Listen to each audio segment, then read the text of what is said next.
While we're doing that, the first drown we're going to be diving into and tasting blind will be Oh Behave. So we do go through this twice.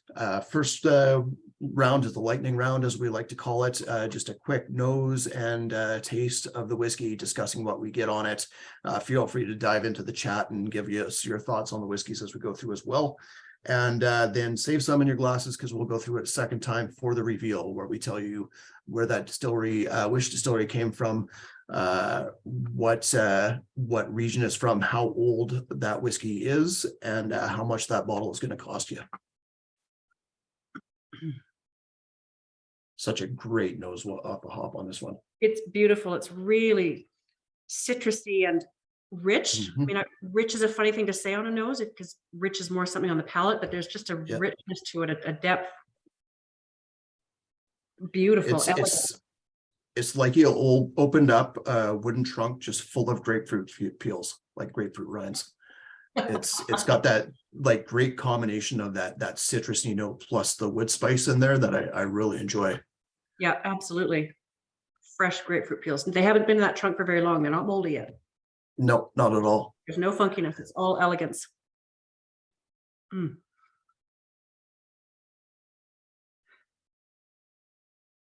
Keith, I'm just going to share the blind PDF file in a second here when I can grab onto it, just so you can have the lineup there. So whiskey number 1 is Oh Behave.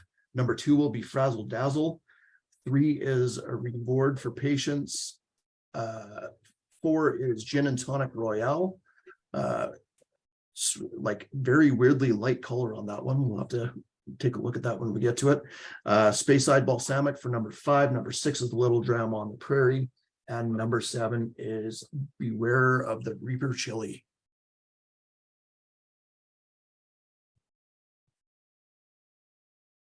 It's one of those ones that I would just be quite happy to sit and nose all night. Oh yeah, absolutely. So the nose itself is so satisfying. Obviously, I'm going to drink it. It's just a beautiful nose. Yeah, it's that citrusy note, but it's got like a slightly floral and yeasty note coming through as well for me. Yeah, there's a little maltiness on it.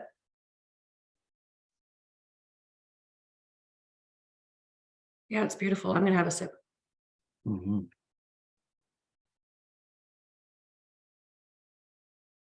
Yeah, so I just, for those of you that didn't see the blind one-pager PDF file, I just shared it there. Oh, waxy, rich mouth coating. The grapefruit peel to me turns more like to orange oil, essence of orange. Yeah, candied orange, even a little bit in there. Yeah, it definitely goes more on the orange notes on the palate. Does slightly remind me of a few bottles we've had recently from the society in the sort of the 19 and 18-year-old age. Bit of waxiness coming through on the palate now as well. Oh yeah, definitely. So fruity. That citrus still reigns supreme, but it's just fruity all over the place. There's like cantaloupe and really Chris has some good notes there. Oh yeah. Chris? He says palate matches the nose with an added effervescence. That's a good call. And finish reminds me of a grapefruit IPA. That grapefruit IPA note I can totally see. Oh man, I should have joined you guys. I didn't grab a beer on the from work on the way home. I actually have beerless right now. Actually, it's a fake beer, but I wanted a beerish drink to have, and it's got notes of grapefruit in it. So nice, nice. Perfect pairing. I know. I'd like to say I planned that, but no. Yeah, I just gorgeous whiskey. Really, really overripe cantaloupe. You know, when it's just it's too far and it's a bit soft and squishy and you don't really want to eat it anymore, but the smell is so rich.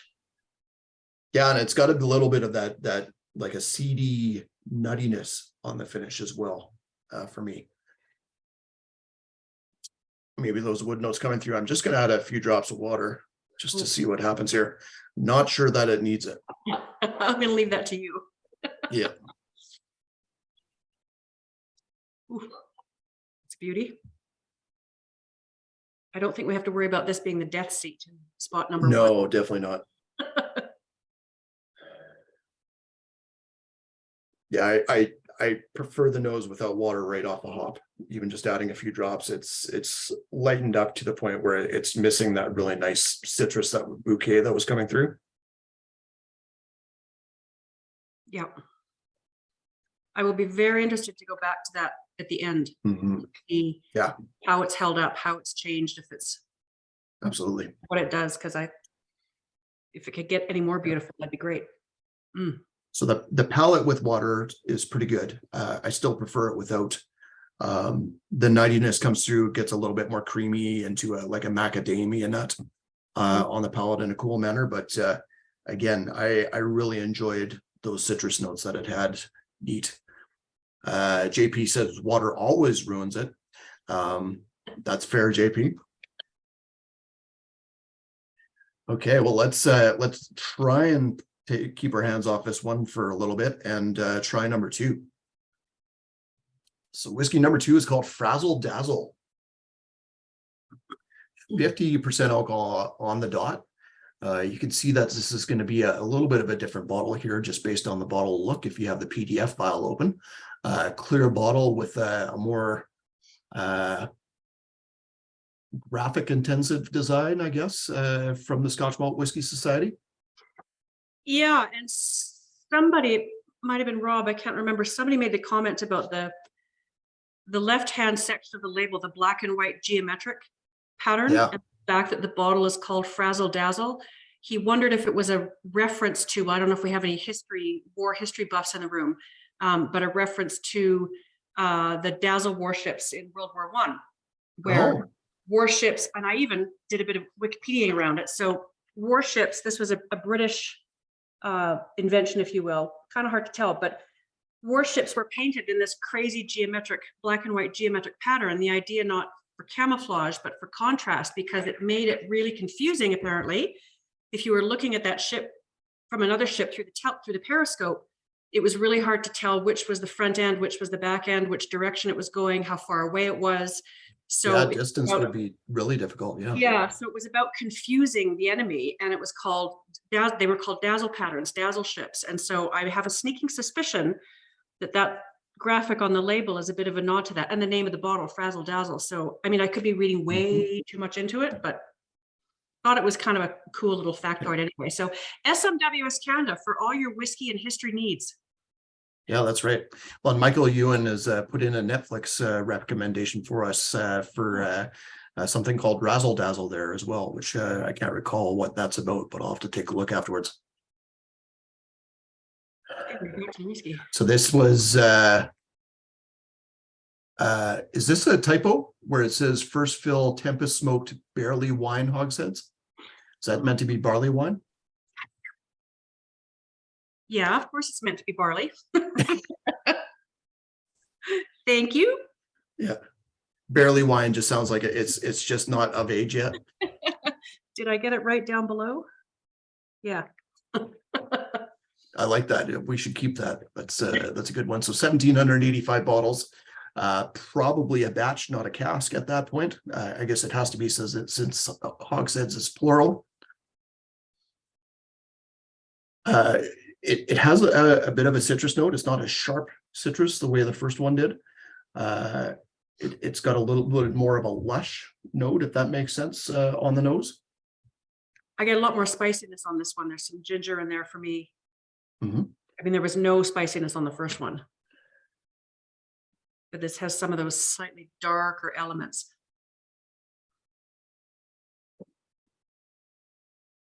Again, though, a really interesting nose. Lots happening there. Yeah.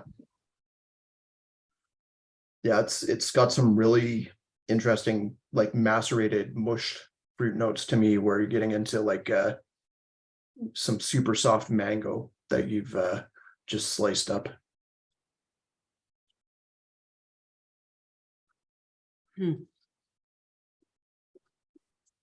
Dark, slightly bitter chocolate.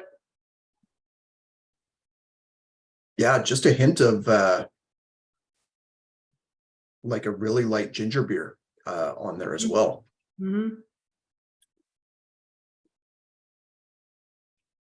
So barley wine, what are going to be the dominant flavors in a barley wine?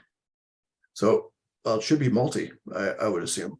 So barley wine is essentially, Sean would be able to explain this better than I can, but I always just think of it as you've essentially tried to make a wine with grain, where you might have a little bit of the effervescence, pardon me, and the bubbles from a beer, but you're going much higher ABV typically. With a barley wine, you're typically going in 11-12% levels, range in a lot of cases, and the bubbliness of it isn't really what you're looking for. You're really looking to bring out the fruity notes and the malt itself. Okay.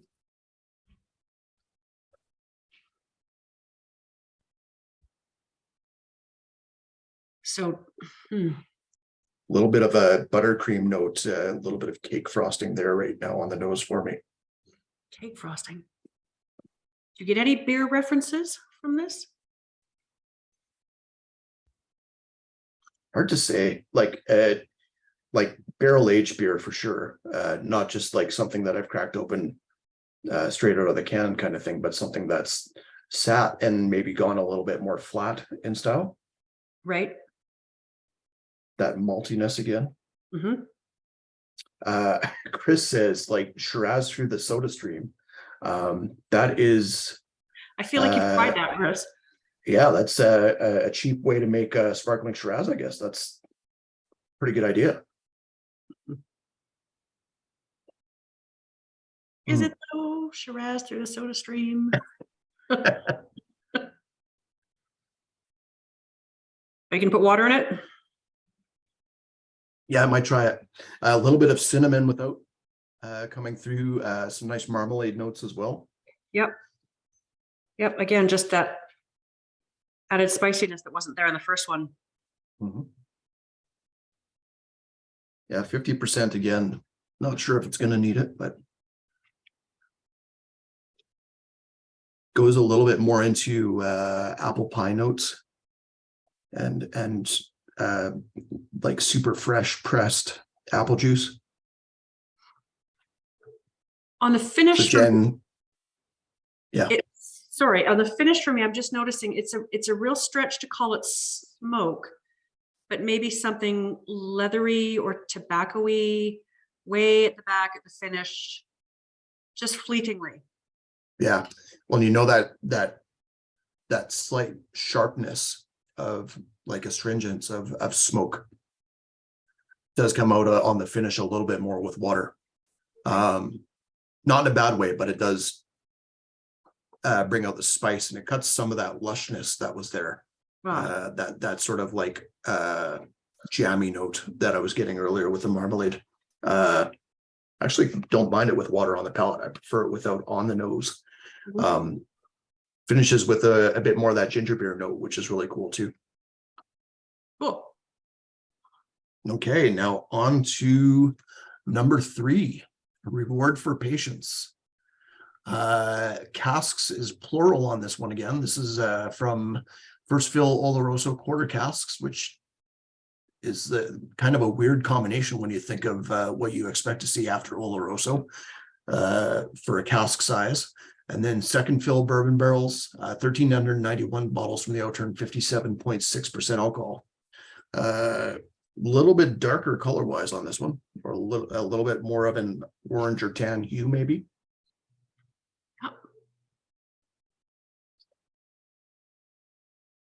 I have a blurb on it from Ewan Campbell, who is the spirits manager at SMWS. How's that for a job title? I'm the spirits manager. Ewan is really the guy that oversees all of these, the batch, the blends, the batches, all the releases. He's the guy. So he would have been instrumental in putting this one together. So he was quoted as saying, "There's a beautiful balance to this, which was first matured in bourbon hogsheads before we transferred it to 125-liter Oloroso quarter casks that were supplied to us by our partners in Jerez. After that, we put it back into second fill bourbon barrels that we'd recently emptied, giving it time to relax and marry before bottling. The result is a superb dram with the big, dark, and intense flavors you would associate with Oloroso sherry maturation, but with the lush tropical notes from the bourbon casks as well. Nice. Jen has an interesting take on Spirits Manager there. It does make me think that it'd be a great sort of Halloween dress-up costume. Yes, I'm a Spirits Manager.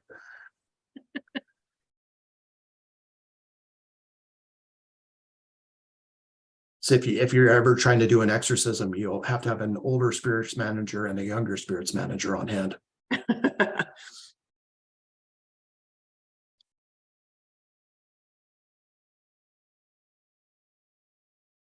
Yeah, really nice combination of some waxiness again going on there, a slight sort of like jammy strawberry / Twizzlers note coming on the nose for me. A little bit of maltiness. Yeah. Maltiness even. Yeah, by no means a sherry bomb, not at all. Yeah. But definitely some of the sherry notes. Yeah, on the savory side of things, just a touch of celery salt on the nose for me. Oh, or even celery root. That's pretty niche.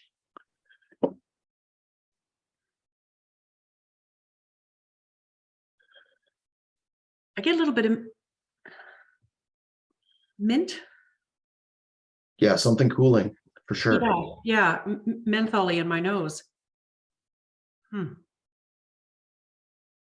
Going for a wild mashup of a strawberry daiquiri with mint with like maybe an Oloroso sherry on the side and a Caesar somewhere there as well. It's the hangover that you're trying to remember what you drank the night after or the day after, sorry.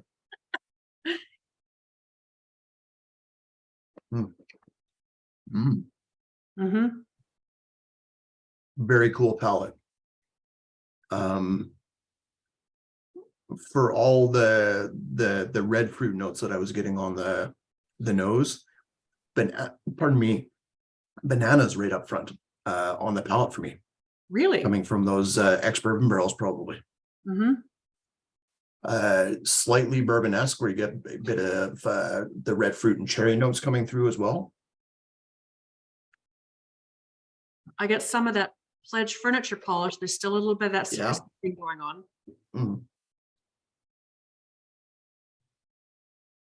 Chris says if Swedish berries had a dash of menthol in them. Yeah, that's a good call. Yep. Michael says kind of a mint-based toothpaste. Geez, if my toothpaste tasted like this. Yeah. Probably brush my teeth down to nothing. That's right. You'd be the dentist would be constantly frustrated at the lack of enamel on your teeth. That's for sure. I don't have much left. I admit I took a swig out of this one when I picked up my two set, so I didn't have much left to pour tonight. So I'm gonna have to ration that. Yeah, that's going to be fun to revisit because it's I already think it's showing really nicely. I'm going to add a bit of water right away just because I have a feeling I might take it. It seems like it's got enough going on. I think so too. I think it'd be just fine. It's always a gamble with things from a sherry cask, but this isn't that kind of big sherry bomb. So let's see what happens. Strawberry notes go more into like a cranberry soda note, like really light cranberry and a little bit bubbly on the nose. So we're back to the soda stream.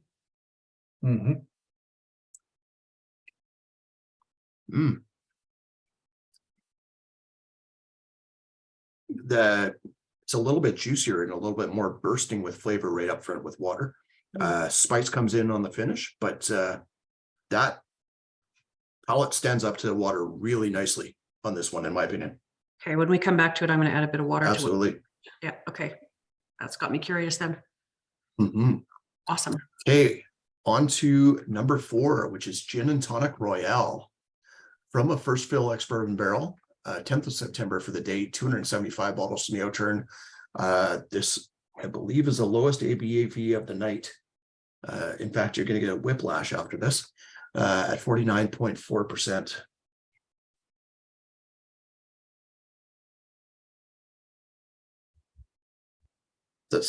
it's the nose is really cool. It's got like lemon pledge plus like Dutch licorice on the nose for me. Even a little bit of more fresh fennel notes. Definitely. Yep.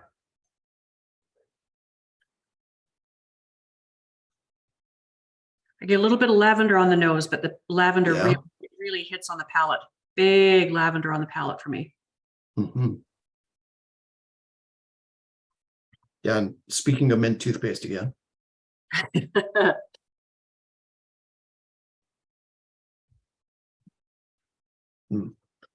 Some honey. Yeah, honey's a good call. Chris says needs an ice cube and cucumber slice. Yeah. Maybe just a touch of a peppercorn in there. Are you sure this is? That's yeah, I'm sure. Based on the color, pretty sure it's not Empress Gin, unless they filtered out the pea berry flour before that.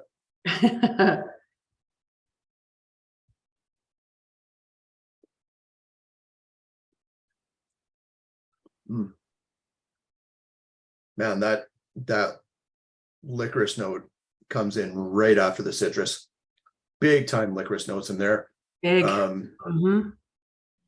Yeah, those black licorice sort of all sorts candies that your grandma used to have in some sort of open to the air so they get hard eventually container on the table in front of the TV in the Chesterfield. Yeah, that was my parents were in a bridge club, and that was always the candy of choice in the dish on each table was those licorice all sorts. Yeah, it's like she squeezed a lime on it just to try and keep them fresh. Fresh is a good word for this. It's yeah, it's fresh, it's refreshing, it's bright, it's light. Super bright. Yeah. Perfect for these warmer temps that are coming. Yeah. So JP says gin is not my friend. Keith says this is one of the most unique whiskeys I've ever had. I keep expecting to hear April Fools. Chris says it's from Douglas Distillery near Kelowna. Oliver, BC there, Chris. Wait to see the region before you find out if you're right or not on that one. I'm not sure we're fooling that many people, Evan. No. As I would expect. Yeah. Or sophisticated. Well, with the name Gin and Tonic Royale too. Kind of a giveaway. I like, though, you said you struggled with where to put this in the lineup. Yeah. And I let you land it on in the middle for it to sort of act as a palate cleanser. And I like that idea, and I think it works. Yeah, we'll have to see. I think like everything else that we're going to have from here on in is going to be bold enough to stand up to it. That's for sure. I don't know if you guys have taken a look at the ABV levels on the next three, but the lowest is 62%. Well, we like to. Yeah. Chris says it should have been 9th or 10th. Well, if that, I mean, I'm always up for having a couple drams before we get to it, but that's all right. So let's go on to number 5 for the night, which is Speyside Balsamic. Something I didn't know that they made in Speyside, actually. And a little bit of an asterisk there. This is the Giving Spirit bottle, which did you want to dive into that now, Kelly, or did you want to talk about it on the reveal? We if talk about it now, that's fine. Yeah. So most of you that with us for a while know the deal that for a few years now, we've been doing this Giving Spirit program where every quarter we pick a particular bottle and 100% of our profits from the sales of it will go to a charity. So this is the Q2, the quarter 2 bottling, Speyside Balsamic, and we've chosen Alzheimer's Society of Canada as our charity this time, which kind of resonated for us personally. I have an aunt down in California whose husband is struggling And I'm sure it's touched a lot of you as well. So that's the plan for this bottling. Right on. So this is Speyside Balsamic, first fill ex bourbon barrel, singular on that one. 166 bottles from the Outturn, 64.6% alcohol. Doesn't nose like it at all. Just gonna say that it doesn't nose like that at all for me. No, it does have this really nice sort of like dusty malt note to it. A little bit of a yeast note coming through there, a little bit floral. Grassiness. Yeah. Definitely the floral. A little bit of gorse in there. Bright, again, same word I used on the last one. This is bright and fresh and crisp and clean.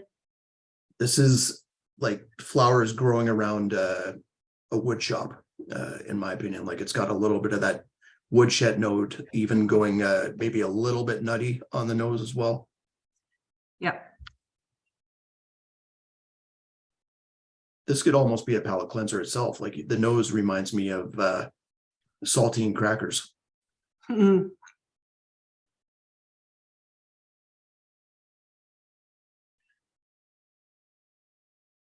I'm not sure I'm getting the balsamic reference, which they've chosen to put in the name of the bottling. So obviously the tasting panel thought that was a thing. I'm not sure I'm there. I think what they're probably referring to, and I kind of get it on the palate, but it wouldn't be where I would have gone without it being in the name. But balsamic has this sort of like rich unctuousness to it, where it's almost like it's got a sourness, but it's almost tacky on the palate, especially a reduction, where it's got this syrupiness plus the sourness on it, and that sort of slightly reduced note I get right up front, like not up front on the tongue, but it's one of the first things that hits my palate, hits the middle of the palate, where it just kind of grabs onto your tongue and sticks there for a moment before the flavor comes through in a cool manner. So it's a very much a textural thing for me with the balsamic. Really interesting observation. Okay. You can definitely feel the 64.6% ABV on the palate that didn't come through on the nose. That's all off gram. It's big. It's still not as hot as I would have expected it to be, though. Or and it does just sit there. My mouth is just kind of tingly and spicy and hot. Mm-hmm. The liquid's long gone, but it's just hanging on. Yeah, the heat does come through more on the finish, in an interesting manner.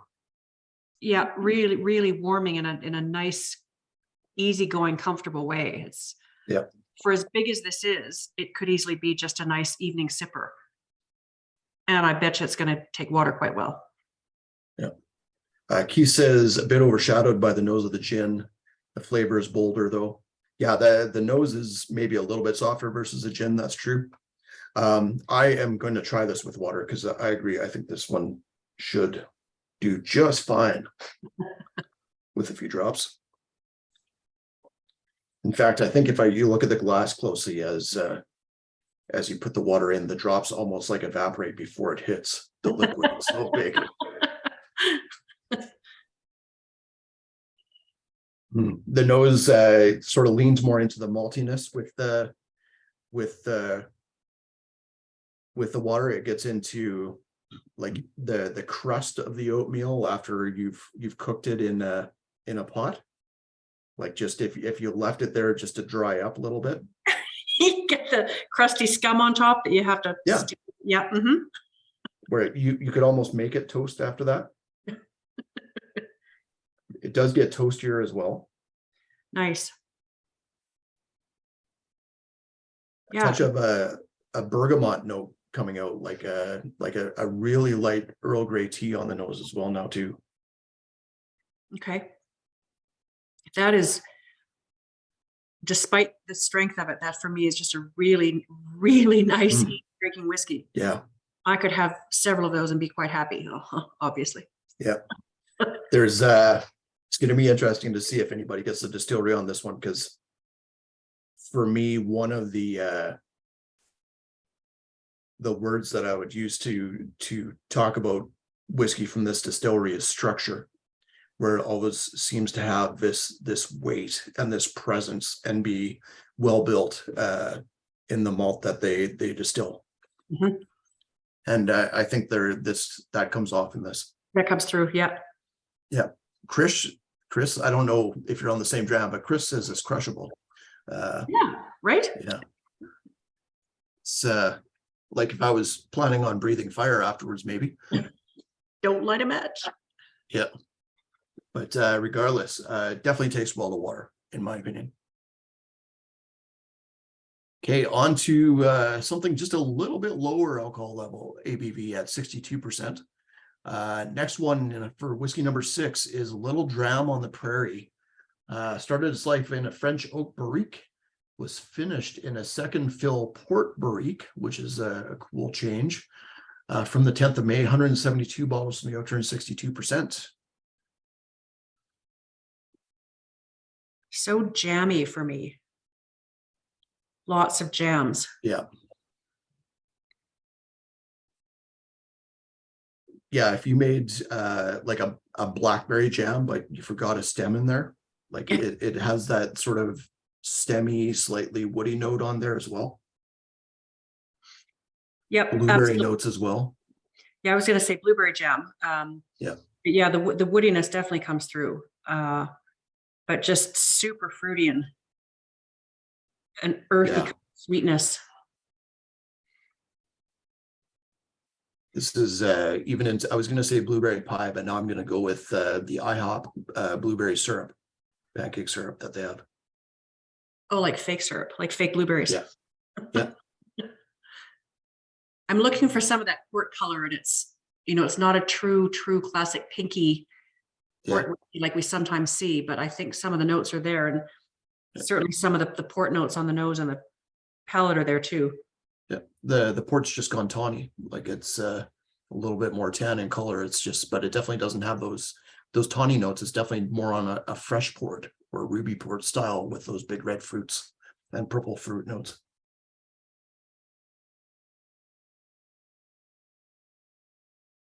A little leather.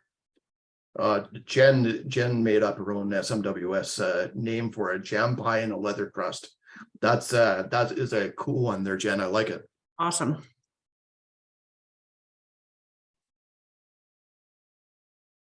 Rum and raisin ice cream. Mm-hmm. In a waffle cone, in a sweet, sugary waffle cone.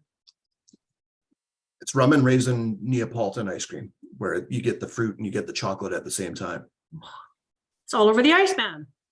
Oh man, and chocolate palate wise, good amount of milk chocolate there going into even some glossette raisin notes and those Brookside fruit chocolate packets. With some of those warming spices, I get some nutmeg way down here, way in the finish. Oh, good call. Clovey, cinnamon, way down here. Cloves, yep. Keith says sweet dungy note. It does have that sort of musty, like not quite farmy, but earthy note, as Kelly was saying as well. Yep, there's an earthiness to it. Yeah. JP has another SMWS bottle name, Jen and her Leather, which I'm assuming you're referring to an SMWS bottle, and not to anybody's sort of like hobbies outside of whiskey, I guess. Hobbies. I was just thinking leather coat, Evan. I don't know where you're going. Oh, okay. That, you know what? You're right. That's that was maybe a Freudian slip on my part. Really, really rich. Yeah, it's sandalwood. It's not like it's spicy and I almost want to say explosive, but it's bursting with flavor, but there's not really an explosion of flavor. It's just it opens up on the palate in a really nice way. Really nicely integrated for me. You're right. And there's no thing that overrides another. You're right. There's no big explosion or burst. It's just a beautiful, full, textural, rich whiskey. And definitely not a there and gone whiskey. Like it does stick around on the palate in a really nice manner. I've added a few drops of water just to see what happens. Again, I think this one will stick, hold up to water, but we'll see. That's so interesting. So interesting. Mm.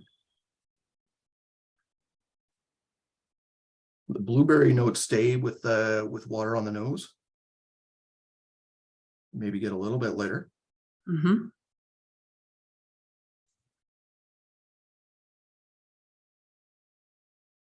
Like whiskey number one, I'd be quite happy to sit and nose this for hours. Yeah. Beautiful. So water doesn't, it takes water nicely. I like the concentration without. I think it is better without water, even at 62%. That is a really, really cool whiskey. Yeah, I said sandalwood earlier, and I'm not sure. I didn't feel that was right. There's a specific wood I'm trying to go for, and now I'm wondering if it's like cedar, almost like in a cedar sauna. I don't know. I get a real specific wood note that I'm struggling to identify. Oh, I'm gonna go on the leather train and say leather sauna on this one. A leather sauna. Yeah. Oh, yum. Yeah, man, this is going to be a fun second round on this one, just because there's so many that I just want to see what happens with a little bit more time in the glass. Right, exactly. I was just thinking that. But let's go on to number 7 before we go back around. So number 7 is called Beware of the Reaper Chili. So is it Reaper? Reaper's a snake as well, isn't it? Was it? I don't know. I don't know my snakes. Yeah. There's the Grim Reaper. Beware the Reaper would be on its own, would be fine too. This guy is from a refill recharred hogshead, 262 bottles from the Outturn, 64% alcohol and just 0.6% off, tying for the highest of the night. Only the second highest ABV for the night. I don't know if I would have gone it without the name, but it definitely has like this dry capsicum spicy note coming through on the nose for me. I like your use of the word dry because yeah, as funny as it is to associate this with nosing a whiskey, when I was talking earlier about the first one and how rich the nose was on it, this is completely the opposite in that the dryness. It's a really dry nose, which seems like an odd thing to say, and yet that's the best way to describe it. It's the, like, if you're thinking in terms of peat, where based on the nose and based on the color of the label, I'm going to assume it's peated. I know it's peated, but when you think of certain whiskeys, they have this wet, salty, briny, earthy peat, and that's, pardon me, what we think of when we think of like island whiskeys and Isla whiskeys, especially. This is more sort of like mainland. There's a lot of Speyside and Highland distilleries where they use a Speyside or Highland peat, where the nose on it reminds me of, like, I always think of it as like you're burning leaves in the fall. Where you have that sort of dry, perfumey smoke. It's not like medicinal or like earthy in the same way. Yeah, for me, there's nothing maritime about this. No, not at all. At all. So that's why I guess where that maybe dry reference comes in. But yeah, exactly. Well said. Yeah, maybe a bit of like if you ever been by a tobacco shed where they're drying the tobacco leaves, a little bit of that sort of like just light, sort of fresh dryness where things are deteriorating, but I don't know what the word is that I'm looking for, but deteriorating in a calm manner without a lot of mold or anything being involved in it. I've driven by tobacco drying sheds in Kentucky. On Bourbon Trail, but not actually stood and been in one or near one to smell it, or you are better with the English language right now than I am. He says gentle decomposition. I am right there with you. Eloquent. Yeah. Also Totally Sweet. reminds me of Weetabix cereal on the nose, like a smoky Weetabix. Big on the palate. Fun, fun. Woo. Ooh. There's a spice too. Wow. And it builds on the tongue in a really cool manner. Uh-huh. Madness. Oh, so fun. Yeah, and again, like it's not like that salty, briny. It's light, it's dry, it definitely has those spicy notes coming through. Reminds me of like a spice note on like a mezcal or tequila in a cool fashion. Yep. Mezcal, good call. Okay, second sip. Calm down a bit. But wow, that first sip was fun. Oh, yeah, second sip as well. Like all of a sudden bursting with malt and fruit and sweet notes in there. Oh, and yet, we said no maritime and not briny, but for me, there is a saltiness to it. Yeah, on the palate, on the finish, I get that. Like almost like a salted toffee coming through on the finish, salted caramel. Yeah, just dry, plain salt, licking a salt lick. I mean, there's nothing briny or maritime about this, just straight up dry salt. Well, I am going to try this one with water because again, I don't see how it's not going to destroy it. It's going to be able to stand up to it with no issues. And I'm sorry, gang, there's only one peated one in the lineup tonight. That's unusual. We usually try for two, but just with what's in our warehouse and the way it worked out, just one. Actually, the nose on this one goes more autumnal with water. Even a touch of pumpkin spice coming through. Some squash like notes in there, a little bit like just a dash of nutmeg. The smokiness actually kind of blows away a little bit with water too. Oh, see, when you said autumnal, the image that immediately popped into my head was because it's peated, was a big pile of damp, smoldering leaves. But you're saying that kind of smokiness blows off a little bit with the water. Yeah, the maltiness comes through, like you're getting more of that malt notes, that touch of vanilla, like a really malty chocolate note, Ovaltine. A bit more, a touch of fruit coming through as well. Road gravel during the spring thaw. Says, well, I know that's a good one. There's some great comments here. Not your typical peat. Really interesting. Couldn't agree more. Like curing salt. Okay, Chris, when I first looked at that, I thought it said curling salt. And I thought, okay, I don't curl. So that must be a reference to what they used during. So curing salt. Okay. Road gravel during the spring thaw. Yeah. That's very cool whiskey. Yeah. Well, and road gravel during the spring thaw is essentially curing salt, is what you're taking off the roads. Not the curling salt. That's right. The road gravel note is actually a really cool one. I can see where you're coming from on that one. It does have this really nice minerality coming through now on the palate with water too.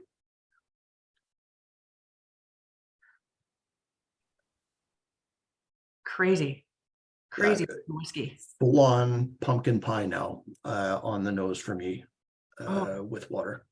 That's neat. And again, the nose at 64%, like the one before it, not a big recoil kind of nose. Big on the palate for sure.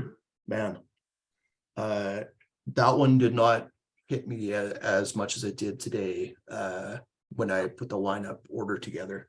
I liked it, but this is a little bit time in those half full or half empty bottles, I guess, maybe helped it. Maybe, yeah. Oh, fun. Well, that was a fun run through. I am just going to start putting stuff available for if people want to order here. So just bear with me. And we will start through on whiskey number one again in a second, but why don't we just give it one quick lightning through again, just nosing and seeing how things have changed. man, wax all over the place, but going into like fresh laundry notes on the nose now for me on number one. Yeah, there's a soapiness, but it's Mhm. just as beautiful as it was when we started. It's held up beautifully, Absolutely. even richer and thicker on the nose. It's just so satisfying. Oh, Frazzle Dazzle's gone kind of interesting too. Mhm. A little more funkiness there for me.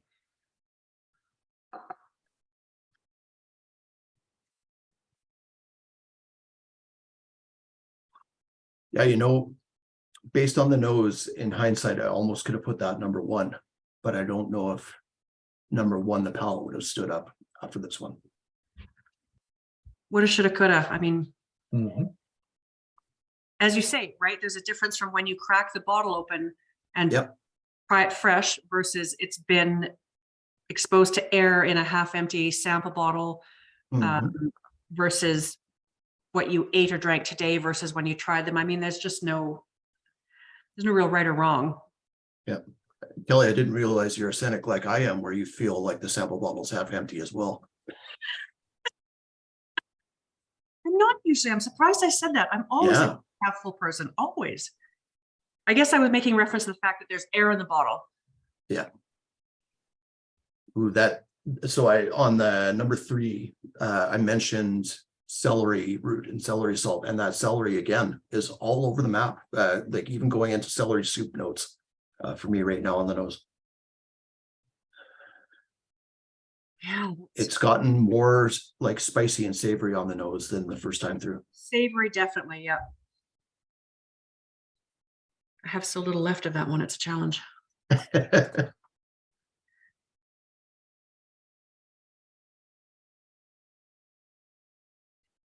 Oh, the gin. Root note still comes through on the palate quite nicely on that one. Yeah, back to gin and tonic royale. Yeah, Still that floral and lavender note so coming through floral. more. Yeah. But at 49%, still it's entirely there. It's holding up. It hasn't broken down at all. Mhm. Yeah. Yeah, still citrusy, a little bit of maybe a touch more juniper coming through on the palate there. Mhm. Back to Speyside balsamic. Ooh, big time cinnamon and cinnamon stick, like you've shaved a cinnamon stick on the nose right now for me. I still find it really bright and fresh and Yeah. inviting. This is just, for me, the most kind of quaffable of the night. Mhm.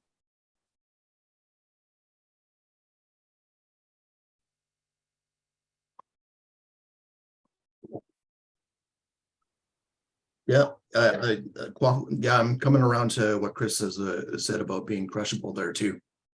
Possibly the most crushable 64.6% whiskey out there. We're all professionals here. It's okay. That's right.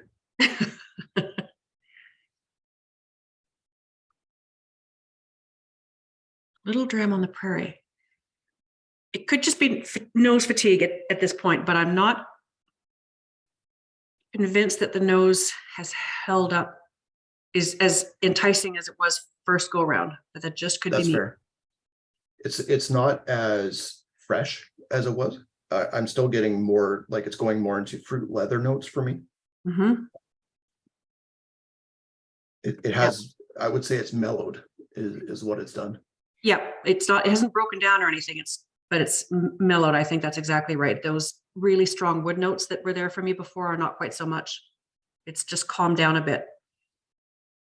Still really elegant and rich, Mhm. but not quite as fascinating as the first time.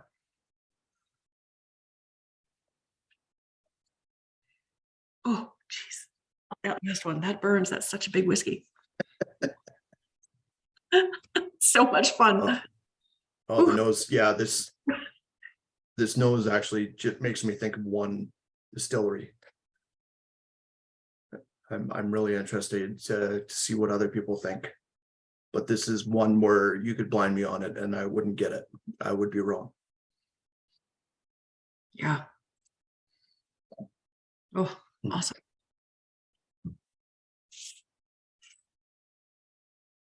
Okay, well, let's go back to whiskey number one for the reveal now. I'm curious, how does one decide the order on these? I keep thinking of how powerful that gin is. Gin? Yeah. We haven't revealed that it's a gin yet, people. Spoilers.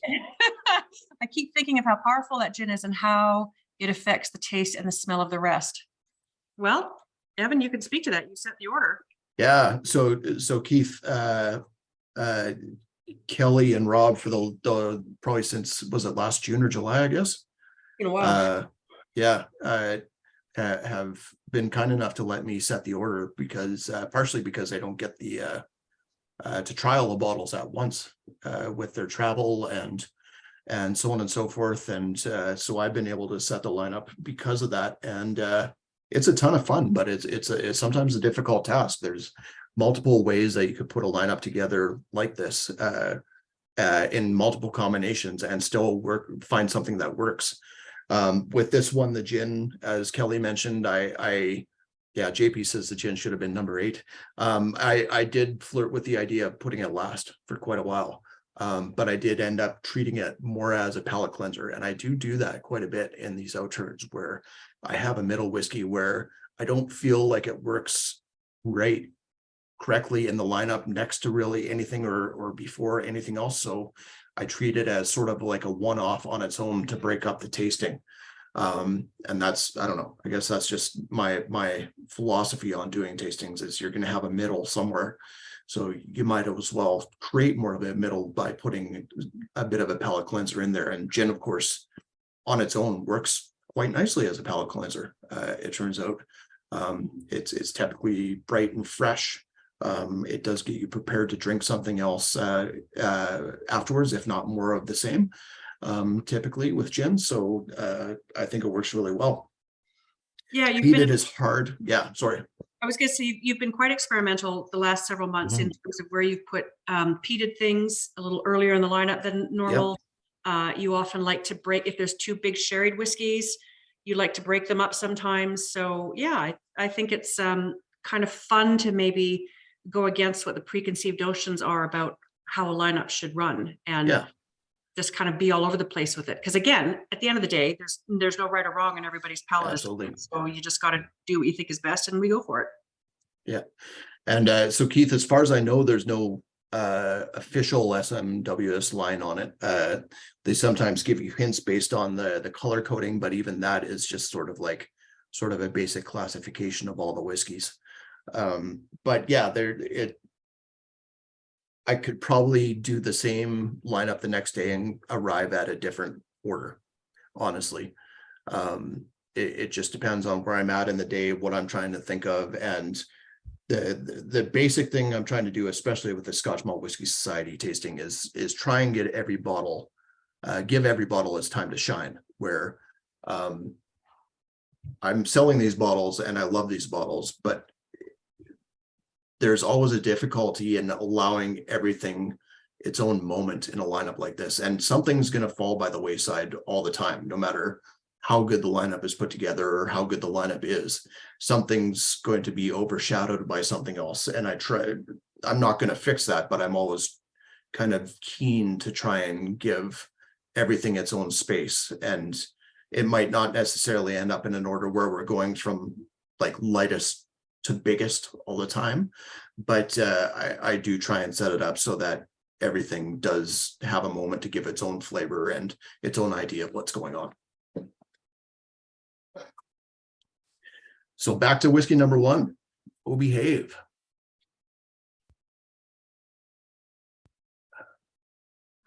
So this, for me, even without knowing what it is, definitely knows like it was a little bit older, with that waxiness coming through those light wood notes. And it really seems like a whiskey that's just comfortable in its own skin, if that makes sense, where it's got this elegance. It's not like screaming from the rafters, but it's just a beautifully well put together and cohesive whiskey. Because we're dealing with text more than voice here, I'm just going to share my screen so you guys know what it is. But I did kind of hint at it, but this is a sister cask, which is pretty cool. So this is Scotch Malt Whiskey Society 63.91. It is 19 years old from Speyside. The distillery is Glen Talkers, the distillery. So that's all one word, Glen, and then TAUCHERS, if I'm spelling it correctly. One of the malts that is typically used in Ballantines as a blend. Not a distillery we see any real good official bottlings from. I think they've got an official 15, but it's not really anything to write home about, unfortunately. So this guy was distilled in 2002 on the 9th of May. Price on it is $230. So this, well, maybe Kelly, did you want to speak to the sister cask on this one? Yeah, the sister cask, if anybody has cottoned onto this, because it really is extremely similar. The sister cask is $63.99 from January, which was Orange Creamsicle Crush, which was in the KWM Advent calendar, and then we put it in the January Outturn, and it sold out immediately, and it was an absolute stunner. And this is so reminiscent of that. It is. It has all the marks of it. I think there's maybe a touch more wood spice coming through, a little less creaminess on the palate, but they are very close. They definitely share the same DNA. For sure. Yep. And that so the Orange Creamsicle Crush, as Kelly said, the full size bottles are sold out. We do still have a few of the mini bottles left. For those of you that didn't get a chance to try it, the $34. I bought a few of the minis because it's it was in our whiskey calendar last year, and on day 25, and I had my favorite whiskey picked out since I think it was day 4 on the calendar, and the SMWS bottling on day 25 just jumped right to the top as soon as I nosed and tasted it. It was like, this is exactly what I wanted it based on the name. And this is another fantastic sister bottle to that one. It is so well put together, and just again, like I said, so comfortable in its own skin. Nothing pretentious about it, just gives you what it is and is so well put together for it. Yep. Classic, elegant, just a beautiful, timeless whiskey, really. Absolutely. Yeah. Okay, next up, back to Razzle Dazzle. Razzle Dazzle. Razzle Dazzle, pardon me. Which we actually had to drop the E on the end of Dazzle on our website just because we didn't have enough room for the name, and that we hit the character limit for our point of sale. I think I've talked to Andrew about that. I think we're going to have to tweak, go in and redo all the society bottlings, and instead of spelling out Scotch Malt Whiskey Society SMWS characters, let's just make it SMWS. And everybody knows what it is. Yeah, I think that's a good idea too. Yep, it just means finding the time to sit down and do it. But so this is a cool one. This is another from the Heresy line that you guys will have seen lots of. Doro Cruise and the Tar Pit, and there's been so many exotic cargo, old-fashioned battle axe, which if you didn't know, we released on Mother-in-Law Day. Spice Cannon. I never put the two together. That's awesome. That was Rob's idea. Leave it to him. But yeah, battle axe was released for Mother-in-Law Day. But yeah, this is a really cool combination with a brewery from the Scottish borders. And you know, if you've read the tasting notes in your PDF, you'll see what's going on here, and that's why the discussion earlier about barley wines and higher ABV beers, etc. So really a cool collaboration. And whether or not you pick up, I mean, the tasting note references a slightly hoppy note in the finish. I'm not sure that ever came through for me, but yeah, a really fun experiment, which is what the society is trying to do more of, and just be a little bit out there and wacky and try to come up with some really cool things. Yeah, I I really enjoy the idea of the Heresy range. I even more enjoy the idea of them calling it that, because I think that's just fantastic. There's been some great blends and single malts, because it wasn't the last one a single malt, the 19-year-old there, or 16-year-old. Could be wrong. Yeah, no, I think you're right. I'm trying to remember what it was, but I think you're right. Yeah. Yeah, 18-year-old it was February or maybe even March, but that one was gorgeous. This one is really cool, really well put together as well. So Frazzle Dazzle, $156.99 for this guy. 13 years old. Vintage is listed as 2008. Yeah. And Tempest Brewery, were they the ones that collaborated on Old Fashioned? Yes. As well? Yeah. Yeah, that was one of I think that still remains one of Andrew's favorites from the Heresy range. Yeah, he loved that one.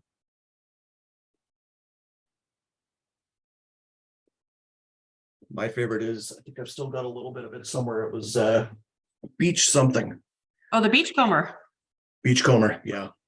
I still swear that's some combination of Glen Scotia and Clynelish or Diluent. It could very well be. I don't know. Yeah. Chris says writes out a label, reminds him of 88 Brewing. Yeah, I can see where you're going on that. Definitely has that Calgary Olympics era flavor to it. Full Bloom. That's the one you were thinking of. That was the single malt. Yeah, that one. Yeah, and that one was just utterly elegant. Yeah, the 18-year-old from a Muscat wine cask, I think. Mm-hmm. Yeah. Okay, on to number 3, a reward for patience. And this, kind of like the Heresy range, although more recent, this is another thing that the SMWS has started doing, which maybe you want to talk about, Kelly, after we talk, or after I show what the bottle is. Yep. So this is in response to, well, a couple of things. It was bottled for the Speyside Whiskey Festival. They always do special festival bottlings every year. But what was happening when they were making them single cask is that, as you all know, very little liquid comes out of a single cask, and that's pretty hard to distribute around a global society. So they started creating these small batch bottlings to make them more widely available and kind of quell the pitchforks in the street. So that's why some of these festival bottlings have become small batch like this, which is what this one is. So yeah, a nice healthy outturn so that it was shared globally, as opposed to lots of markets missing out on a single cask bottling. Yeah, and this is, it doesn't really show in the label there, but this is from distillery number 36, I believe. Correct. For this one, so it's a 10-year-old from distillery number 36, and distillery number 36 is Ben Rinnes Distillery. Yep.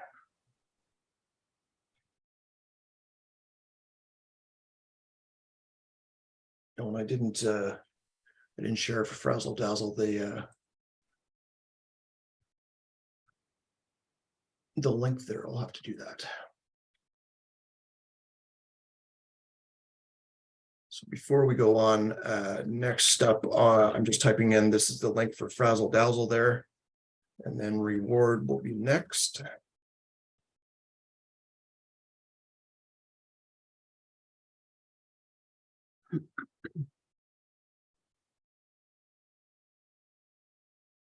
How do you think that's done over the last hour? Yeah, over the last hour. I did prefer the nose right off the hop, like right out of the bottle, I guess. Palate has held up quite nicely for me. How about you? Yep, agreed. It's still quite robust. And I got to say, I don't think I've had a whole lot of Oloroso quarter cask whiskey, so that's kind of cool. Yeah, I would have to agree with you. Yeah. Next up is Gin and Tonic Royale, the lightest of the whiskeys in the bunch. Oh, I can't believe you guys guessed it was a gin right off the bat. Oh.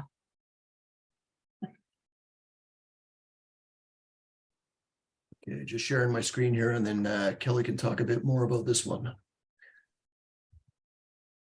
So GN 6.1, $118. Comes from this distillery you might have heard of. Maybe. So the first noteworthy point is that it's a 0.1 bottling. 0.1 bottlings are always sought after and collectible, more so when they're the whiskeys, maybe a little less so when it's a non-whiskey product like an Armagnac or a gin, but still a 0.1 bottling is pretty significant.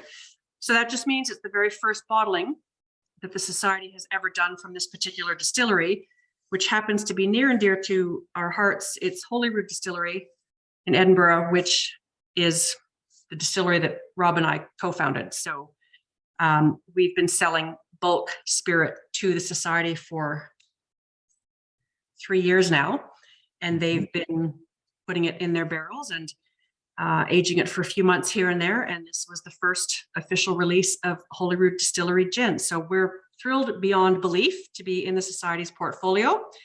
The cool thing about this is that this liquid is from 2020, which is our previous gin. When we first launched the distillery and started distilling gin, we released 4 different gins at the time, all of which have been discontinued and are no longer in the marketplace, except for this one, the Holyrood Spiced Gin. So we had, as I said, 4 gins. We did a traditional London Dry, we did a pink gin, we did an Old Tom, and we did a spiced. And so this is the GN 6.1 is the spiced gin that's been bottled. So all the rest are sold out. The only place on the planet left to still buy this is Kensington Wine Market. They're blowing it out because it is discontinued, and we're bringing in our new rebranded gin, Height of Arrows, hopefully later this year. So we're trying to make room for this by getting rid of this. So this is on sale big time, half price. I don't know if I'll say it because the Society bottle is a bit more money.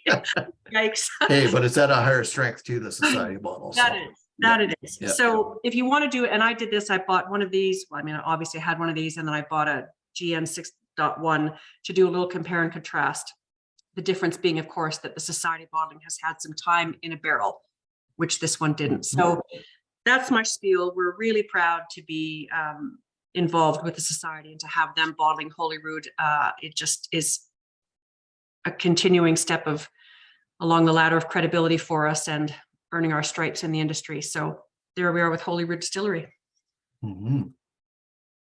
Yeah, it was cool to see that, and I did not pick up on that at all, even though I've had multiple bottles of Holyrood Spiced Gin at home. I'm slightly embarrassed at that, but I really enjoyed it nonetheless. The licorice and the fennel notes that just really came off for me on the nose and the palate, especially on my first run through to decide the lineup, and then even tonight, first run through as well. Which is so interesting because you know, I printed off the press sheet when we first released these to use at festivals, and we released this in Kelowna last week at their Outturn, and somebody in the crowd was asking me what the list of botanicals was, and other than the sort of the holy trinity of juniper, coriander, and angelica, we added red cherries, fresh clementine zest, and the warming spices of nutmeg, cinnamon, clove, and allspice berries. So yeah, I don't know where that would be coming from then. I know, and I don't know if that's the interaction with the wood and everything kind of yeah, that could be just going on there, or if that's just, and what it's not is really particularly juniper forward, which is the definition of gin. You know, a proper gin, the first rule of gin is that it should be juniper forward. And while there's juniper there, I wouldn't say it's juniper predominant, which is maybe a good thing, because that's why some people don't like gin, because they don't actually like juniper. No, honestly, I think that's been a huge part of the gin craze is we've gotten this sort of more citrus driven style in a lot of cases of gin that's been a lot more approachable for us that have just kind of gotten into it, and I'm definitely one of those people. I joke a lot of the time, but it's a truth, is that I drank more gin during COVID and post-COVID than I ever did in my 40 years before COVID. I was never a gin drinker growing up, or a gin tonic guy. I was never a tonic drinker either. But those are two things that kind of really jumped out to me during COVID and after, with all of a sudden, instead of being this bitter sort of style and spicy style, it just became refreshing to me. And I don't think I'm alone in that. And I think the gin craze and that citrus gin craze has really kind of led to that. I think so. And if that makes it more approachable for people, then that's great. You know, the other challenge is people think they don't like gin because they don't like the quinine of tonic. Yeah.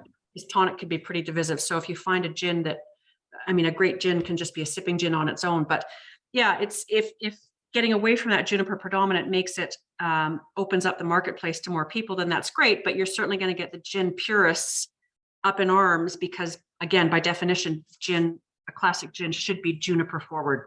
It should be the first. It should be the first thing you notice. So take that for what it is. If you like it, you like it. That's right. What matters. That's right. Yeah, I got no time for gin purists. I'm too busy being a whiskey purist, I guess. So. All right. Okay, next up is Speyside Balsamic. Yeah, our crushable whiskey of the night. Yeah. Yeah, still has that.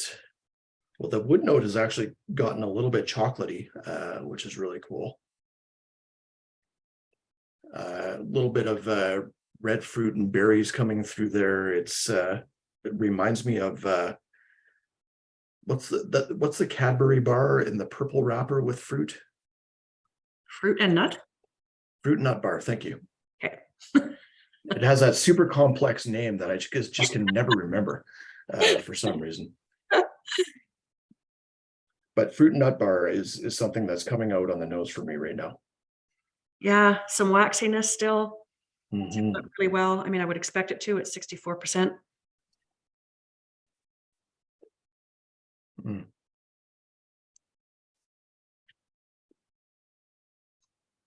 The red fruit is coming off more on the palate now, but that spice, again, that spicy build is just so exciting.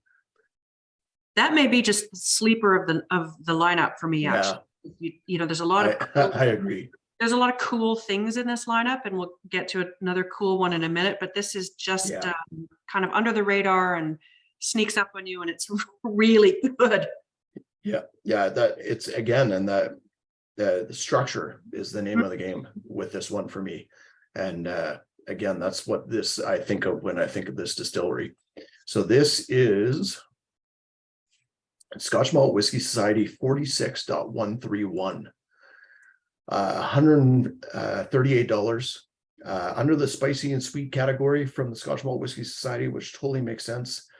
9 years old from Speyside, and from the 15th of May 2012. And so 46, we have had some 46s in the past. I think it's been maybe a hot minute since we've had one. But 46 is Glenlossie Distillery. Did this have any sister casks that you recall or that came up for you? Not that I'm trying to remember when the last 46 was. I think we did have one in 2022. I just can't recall what it was off the top of my head. Yeah, I'd have to do some digging on that. I don't think I came up with any sister casks on this. It's interesting with that spice note and the fruit that's coming through, like 9 years old and 64% alcohol. It would be so easy for a whiskey like this to be what I would consider tightly wound, where it's just like there and gone. Mm-hmm. But it's not. Like it's got a remarkable staying power, and it's not just the heat that stays. The malty note, that chocolatiness, and the spice. It like bursts into your mouth, and then it just sticks around, kind of comfortable in the background. Like it doesn't completely go away. It doesn't take over everything else. Just a really nicely put together dram. I was just going to use those words. It's beautifully put together, and you're right. It just stands up. It holds up. There's no surprises. It does what it says on the tin, and it's beautiful. Yep. Again, it's a little surprising for a 9-year-old, because you're right. Sometimes those can just be a little uptight, but this is chillaxed. It's beautiful. Yeah. Really surprised by this one. Really surprised. So there's the link in the chat there for you if you're looking for a bottle of that. Really good price for that one too, at just under 140 there. Oh, and Next Kevin's pulled up the last 46. A Curiosity of Flavors, 46. Oh, cool. Nice. You can be Thank my you, archivist. Kevin. That's right. Unofficial SMWS archivist for SMWS Canada. Next up is Little Dram on the Prairie. I would love to have people pop into the chat any of guesses that they have on this, on anything. Yeah. Age range, distillery, region, anything you think about this. I would love for you all to go crazy and throw us your guesses before we spill the beans. Yeah, I honestly couldn't even tell you what I'd guess this as. Have you had others from this distillery? So kind of. Glen Awesome. Nothing official. Yeah. Glen Awesome. Wow, you bang on, Steve. Way to go, buddy. Love it. So sorry, Evan, nothing official, you said? Yeah, so I've had other independent bottlings from this distillery. I think I've tried one official bottling that a friend had, but there is, this may narrow it down for you guys, but probably not a whole lot. There are no official bottlings from this distillery in the Alberta market or in Canada, the Canada market. Who are the indies that have done it? That boutique whiskey company. Oh. But not as a single malt. Because this distillery does distill other grains as well. Hey, it's going to be so fun.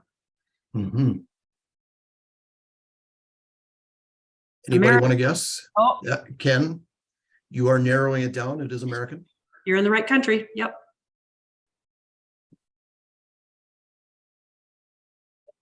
I'm wondering if anyone picked up on my subtle use of the word y'all earlier.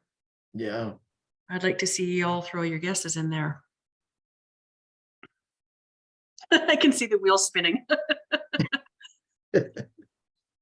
So this was distilled on the 10th of May, 2017. It's 4 years old. It is not a JD, although I would be super interested to see something like that from the SMWS, especially considering how good Jack Daniel's single barrel at 64% is.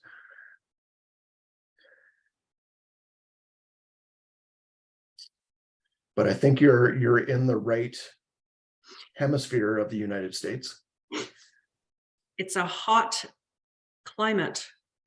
It will mature the same way that something from Taiwan or India would. It's got, there we go. Yeah. I was just going to say everything's bigger there too. So Brody guesses TX. It is a Texas distillery.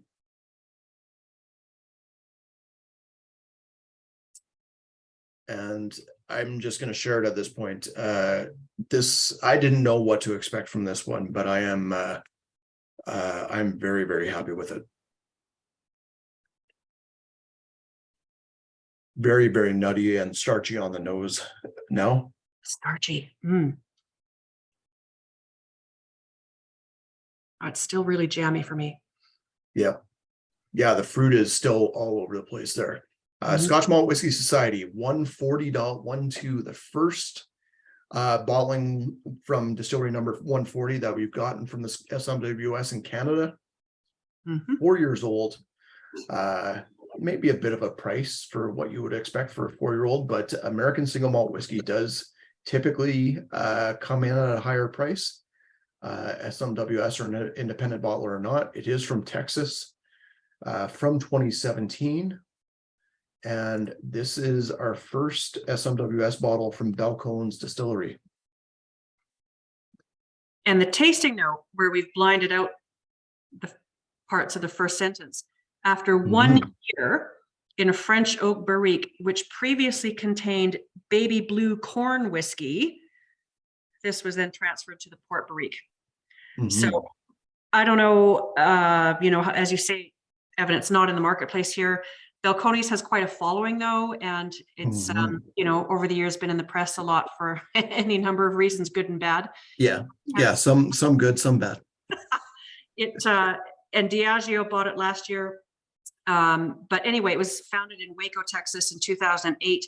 And it's just developed an incredible cult following. Their baby blue corn whiskey, their brimstone, which was their peated. They've really carved out a niche and a name for themselves, and to see it in the society is unbelievably cool. And it's hilarious when you say all that together, right after saying Waco, Texas, and you say cult, brimstone, controversy. Like it's like it had to be from Waco, Texas at that point. There's only one place that distillery could be. Exactly. So you may recognize the original founder was Chip Tate. Yep. Whose name is still pretty recognizable in the whiskey industry, certainly in the American whiskey industry. He's no longer involved, but he was the guy with the vision and a very experimental approach to things. And as you said, Evan, they've done all kinds of things. So what's the boutique one?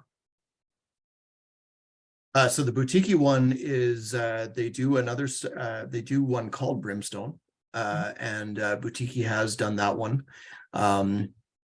I don't think we've seen their baby blue, but they do a baby blue corn whiskey as well, as was mentioned. And that one I've tried. A friend had a bottle. Everything I've had from them though has been super interesting. The Brimstone, I think, is finished in not port but sherry casks, so you get this big time mesquite and barbecue note coming through from the combination of the two. But yeah, it's a distillery that the only reason I heard of it in the first place was the controversy with Chip Tate. It's the reason it came on my radar, and it was one of those sort of whiskey stories where you had to take a side, where you were either on Chip's side or you were on the ownership side, and Chip was seen and still is seen as very much a Renaissance man, where he does everything himself, and from building the still to sometimes building the casks. And I can't recall what I know. In the settlement, he couldn't distill rain for a while, so he was planning on opening up a brandy distillery, but I can't remember if that's gone into fruition or not. It has, I believe it has. Yeah, he's got a new one. Yeah. Regardless, it seems to be a guy that's very passionate about what he does, possibly sometimes to his own detriment, which that happens with artists a lot of the time. I don't know what I can say beyond that because I don't know the guy, but regardless, they seem to still be producing some really good whiskey, and I didn't even know that they were bought by Diageo, but honestly, that doesn't surprise me either. Yeah. So hopefully we see more of those. Yeah, absolutely. So last but not least, and boy, in an eye-opening lineup, this was probably the biggest eye-opener for me. Oh.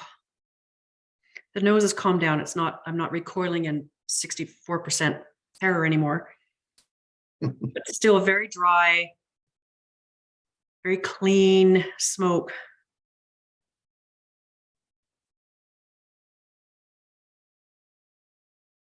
Yeah, still has that touch of pumpkin spice for me that I just can't get away from. Oh my God, that's a good palate. Oh. It just builds and builds and builds and builds. Oh. Yeah. You can sorry, go ahead. Okay, so I was talking about the spiciness on the Speyside balsamic, and if you wanted to go to a spicier whiskey afterwards, this might be the one to go to. The spice kind of has subtleness, like it bursts up front and then it goes away, but then it builds again on the finish in a really cool manner. And the dryness of the smoke along with that, and the weird juxtaposition of the juiciness of the malt. It's such a fun dram. And it's got all these wild ideas going on in it, but still, again, manages to stay cohesive. Right, and that's what I was going to say a second ago, is that when you do the reveal, well, I mean, we'll tell you it's 8 years old, so what often happens, and it's in the heavily peated flavor profile, and I know that that's really subjective, but I will point out that we rarely see that flavor profile, so I expect this will fly off the shelves. But what you often see with these young peated whiskeys is that they're pretty unidimensional, right? It's all peat all the time, and the peat just overrides everything else, and there's really nothing else to talk about. And I don't think that's the case here. No. And at 8 years old, that makes it really fun. There's lots of other things going on that just work in balance beautifully, in harmony with the peat. So it does have some wild combinations of flavor in it that somehow work really well together. Will Christie says, I think the distillery is a sleeper hit for peat heads, up there with Ardmore, peated Loch Lomond, and Lecheg. Will, I think you've got an idea of which distillery this is, perhaps, unless you were talking about the last one. But I'm guessing you're thinking about the Beware of the Reaper chili. Loch Lomond would have been my guess blind for this one. Bit spicier than Loch Lomond, but those fruity notes and those malt notes that come through, this sort of tea-like style to it on the nose and the palate, and even a touch of that starchy notes of the wet cardboard. Like wet burning cardboard is note is something that I get on the nose on Loch Lomond a lot. Did get a little bit of that on this one as well. Came out a bit more with water and with time, not right up front. But I would have guessed Loch Lomond, and I would have been wrong. This is from Glen Turret Distillery. So this is Scotch Malt Whiskey Society 16.72 from Glen Turret Distillery. Sometimes calls itself the oldest distillery in Scotland. Although that should have an asterisk next to it, just because it hasn't been operational the entire time, and definitely hasn't been operational on the same site during the whole time. But they've been doing peated whiskey under the name, I think it's Rue Moore, if I remember correctly. Yeah, it rhymes with Druid.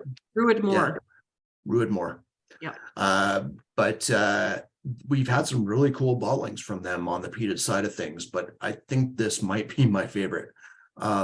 They've all been good, but man, this one, as someone says, sleeper hit. This is there's not really anything subtle about it, but it still creeps up on you somehow. It's a really, really cool dram. Yeah, not subtle, but I think it's that it just sits there with you for a long time and changes in your mouth. And even once the liquid is gone, there's just still a lot of things happening and different flavors coming through, and it's really expressive. Yeah, super expressive. And I really enjoyed the malt and the fruit note that did come out with time on the palate there. It doesn't push the smoke off to the side, but it does come to the more of the forefront. The spice sticks around in a cool manner. Just again, one of those crazy, well put together drams at a young age. Yeah. Yep. Good fun. Cool lineup. Yeah, very cool lineup. So I put the link in there for Reaper Chili. This what I'm putting in next is the link to the entire SMWS April lineup for 2023.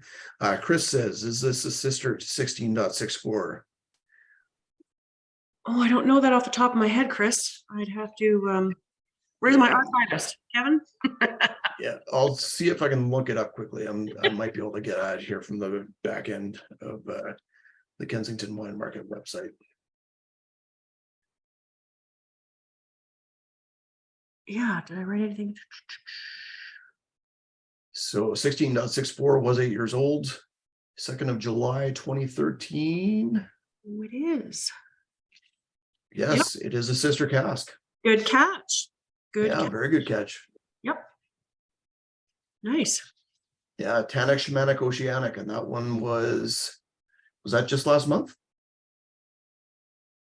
Or was that February? I think that was February. No more than 2 months ago, if not last month. That's really recent, that one. Yeah, February Yeah. for Tannic Shamanic Oceanic. So sister cast to Tannic Shamanic Oceanic. Thank you, Chris. Oh, you guys. Yeah, and Tannic did have a little bit more smokiness coming through, less spice, and a bit more salt, if I remember correctly. There you go. Well, Nice. there is your lineup. That was a fun ride. Any comments on your favorites so far, Kelly? I know you got to do this 2 more times with me tomorrow, so they might change. So They might change. I was so surprised pleasantly. I don't know why I don't mean for that to sound like I thought it was going to be a disappointment. The Speyside Balsamic, I just thought held up in a really interesting lineup. And for the ABV, I was expecting it to be not so quaffable. And in fact, it could be a beautiful session dram. And it's just a nice, lovely,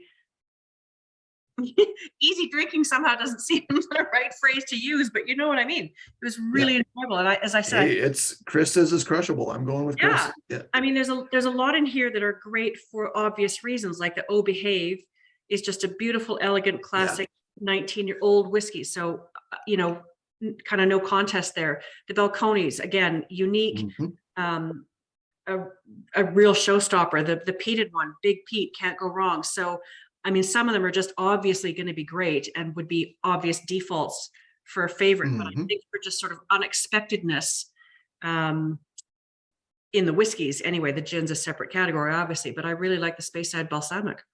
Yeah. Yeah, Speyside Balsamic, I liked it the first round. Second round, it was even better. It does, I think, giving it time in the glass and even a couple drops of water to just mellow out and then come back to it. I think it helps a lot. Oh Behave, I thought for sure was going to be my favorite and stand up to everything. Just because it is so darn good and so darn good right off the hop, just so well put together for an older dram. Beware the Reaper Chili in this tasting really jumped out at me. And a lot did. Like Reward for Patience, I really enjoyed. Little Dram on the Prairie, I think was a great bottle as well. But Beware, when I put the lineup together, probably because putting the peated whiskey in a lineup is easier, I didn't pay attention to it as much. Really paying attention to it on this tasting, it jumped out at me. I really enjoyed it the first round, and then we went through it again, and it is such a good dram for something young like that. So well put together. So yeah, very cool lineup. Nice. Bring on May. Okay. Out of the way first. Well, I have to run because I've been neglecting my wife and children to do this. But thank you all for coming. Hopefully we see you at the May Outturn, if not before. Thank you, Kelly, for joining me with us. Great to have you on this side of the pond again. We will see you all again soon. Take care and thank you for joining us, guys. Thank you, everyone. Good to see you.